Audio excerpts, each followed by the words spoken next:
Le début de cette deuxième étape ressemble comme deux gouttes d'eau à celle d'hier. Premier kilomètre, le jeune néo-pro de l'équipe Big Mat, Romain Bacon, prend quelques longueurs d'avance.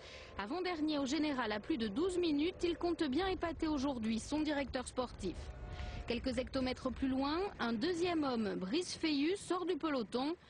Le vainqueur d'une étape sur le Tour de France l'an passé collabore. L'échappée prend rapidement plus de 2 minutes d'avance des Ponts-l'Abbé d'Arnoux pour compter jusqu'à 6 minutes quelques kilomètres plus tard.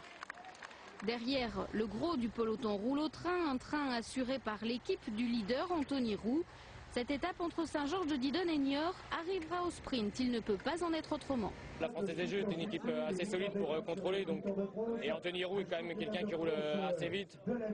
Donc je pense que maintenant ça va plutôt arriver au sprint, mais je pense que nous par contre on a des cartes pour le sprint. La Française des Jeux garde effectivement un œil sur l'ardoise et joue au chat et à la souris avec les échappés. L'écart fond vitesse grand V dès que l'équipe accélère, mais le but c'est bien sûr de revenir le plus tard possible pour éviter toute nouvelle tentative. À l'avant, les deux hommes n'économisent pas leurs efforts et s'hydratent régulièrement. On a vraiment tout tenté avec Romain Bacon et lui il était loin en général et il y a un moment je me suis dit bon si ça revient vachement fort je te laisserai partir et puis tu essaieras de jouer ta propre carte. Mais bon, on a vraiment tout donné. Et lui, après, quand je me suis dit, allez, vas-y, il était à bloc. Et bon, moi, c'est comme ça. Et le peloton fond inexorablement sur les deux échappés. Des 6 minutes d'avance, il ne reste plus que quelques secondes à 10 km de l'arrivée. Brice Feillu tente un dernier effort en solo, en vain. Le sprint est préparé par l'équipe Sorso-Jason pour le français Jimmy Casper. Mais il nous l'avait promis, Anthony Ravard est bien au rendez-vous.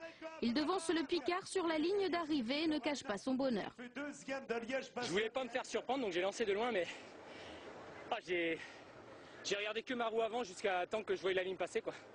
J'ai dit, il faut pas que je me déconcentre. Et j'ai vu la ligne et puis j'ai vu qu'ils n'étaient pas passés devant moi. C'est super, en plus je gagne quand même devant Jimmy qui se prépare pour normalement faire les championnats du monde. Anthony Ravard remporte l'étape. Mission accomplie également pour Anthony Roux qui garde le maillot de leader pour 5 petites secondes d'avance au général.